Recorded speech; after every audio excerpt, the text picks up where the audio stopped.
Olá, minha amiga, meu amigo.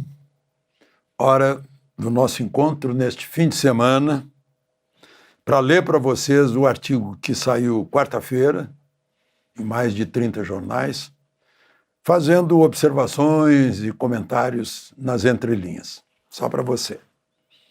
O assunto, mais uma vez, eu até que não gostaria de falar de novo o mesmo assunto, parece samba de uma nota só, mas é o Supremo. O Supremo virou protagonista, né? E o título é Supremo Superstar. Lembre-se de se inscrever e, ao final, de deixar o gostei ou não gostei. Vamos, então, à leitura do artigo, fazendo comentários nas entrelinhas.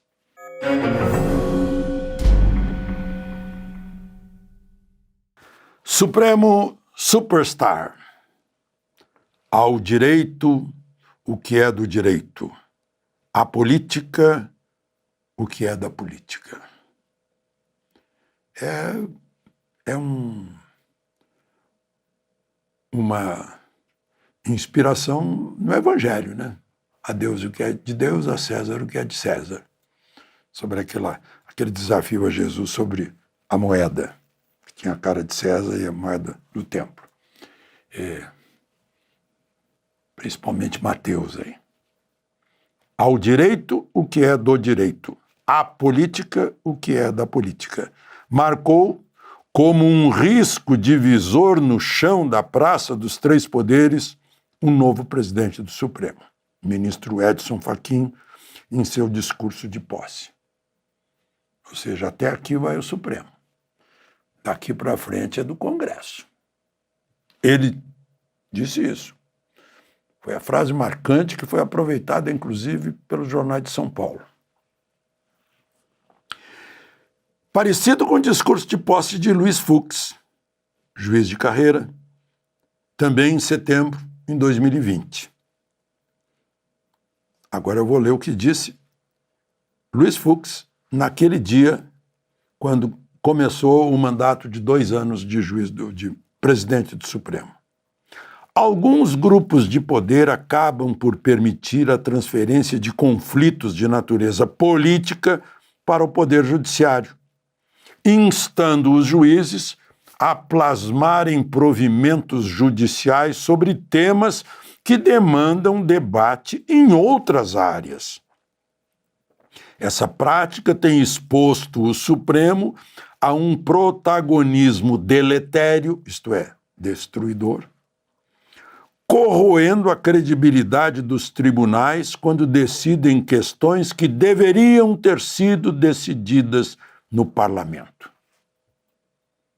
Ele disse em setembro de 2020. Só que registrou a observação dele como juiz de direito de carreira, e a situação só fez piorar.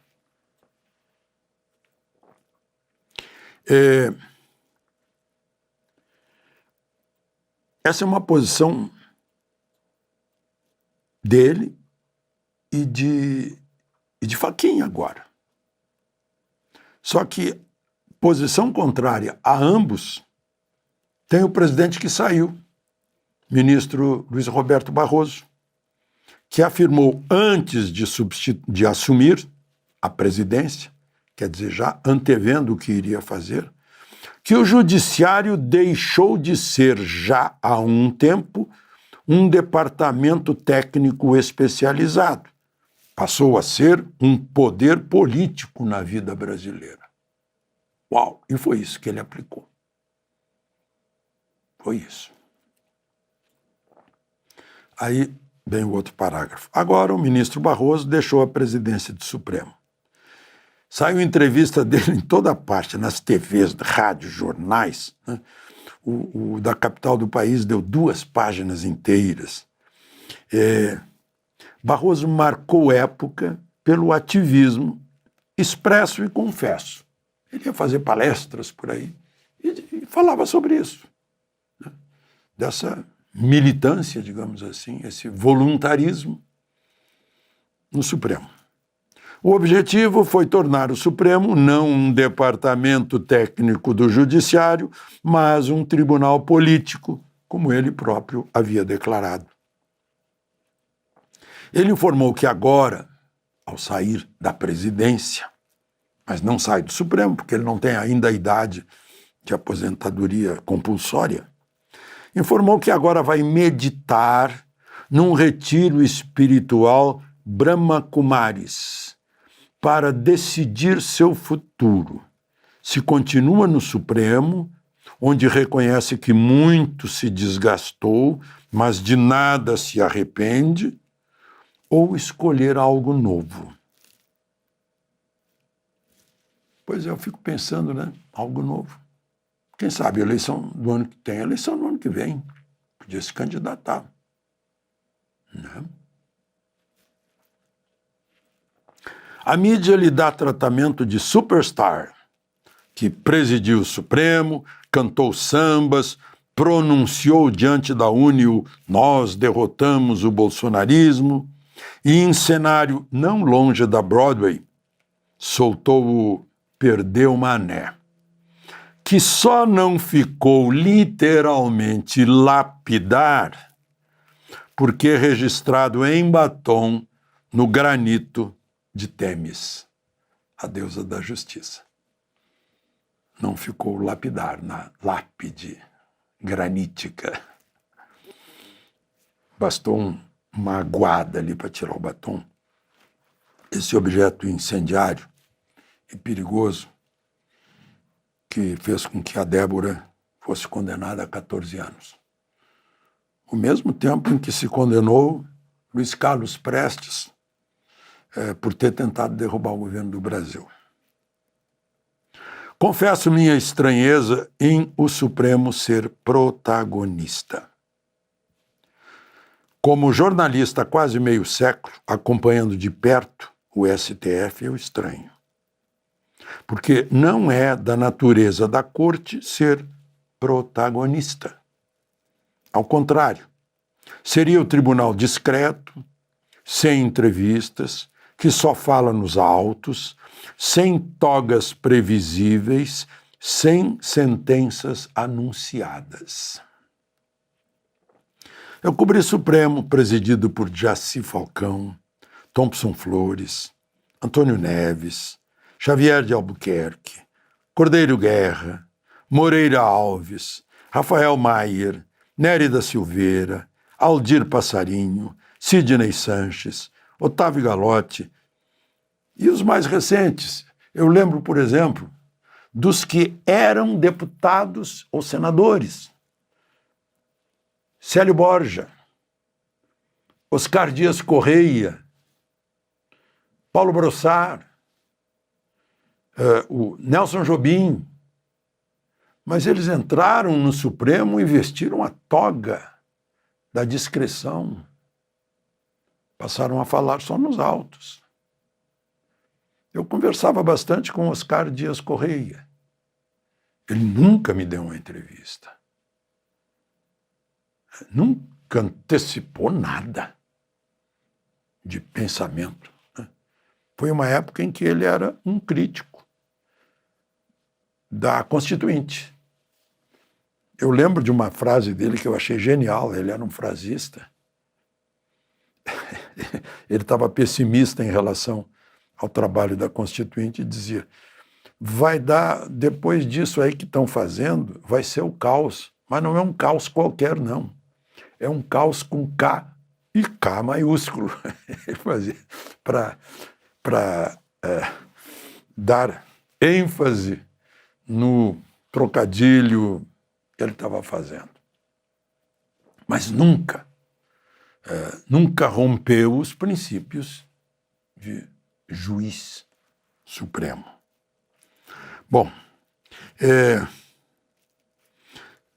Joaquim Barbosa, por exemplo, eu acho que foi ele que começou a atrair as luzes da TV. Aliás, a TV Justiça foi posta lá quando era Marco Aurélio, o presidente do Supremo. Muita gente diz que a culpa é das luzes da TV, né? E Marco Aurélio foi lá no início do milênio.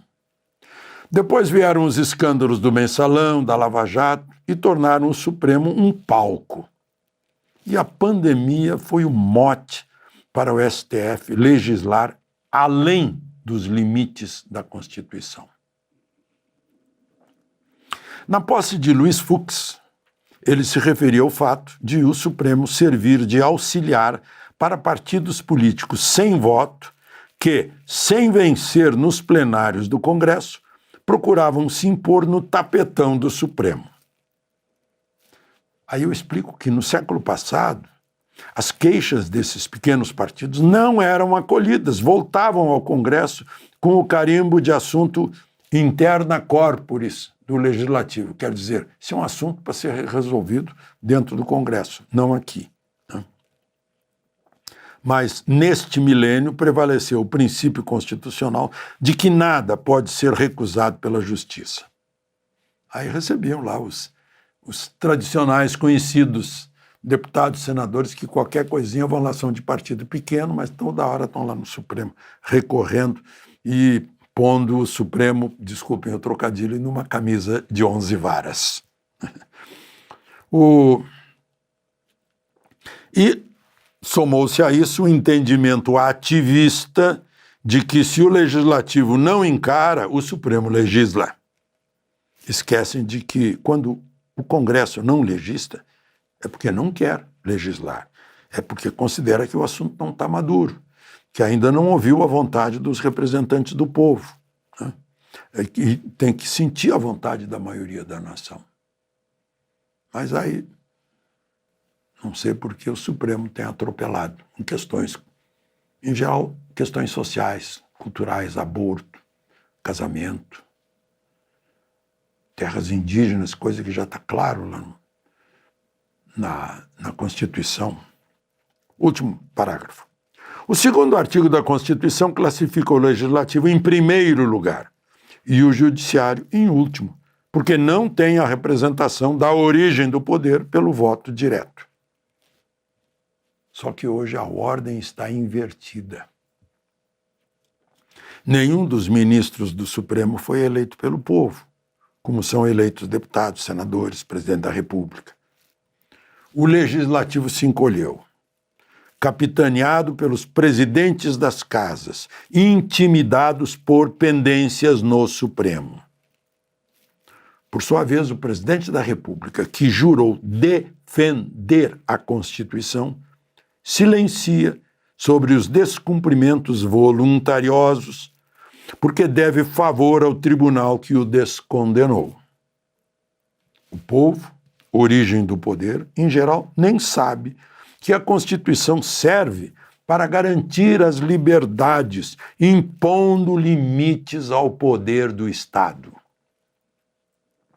O ministro Fachin, em seu discurso de posse, falou em cortar gastos, mas não falou em cortar poderes que a Constituição não deu ao Supremo. Mas precisou repetir 7 vezes a necessidade de respeito à Constituição. Se ele tivesse a sensação de que a Constituição estivesse sendo respeitada, ele não precisaria de tanta repetição. E o Supremo, como sabemos, existe para guardar a Constituição e não para ser superstar. De Brasília, Alexandre Garcia.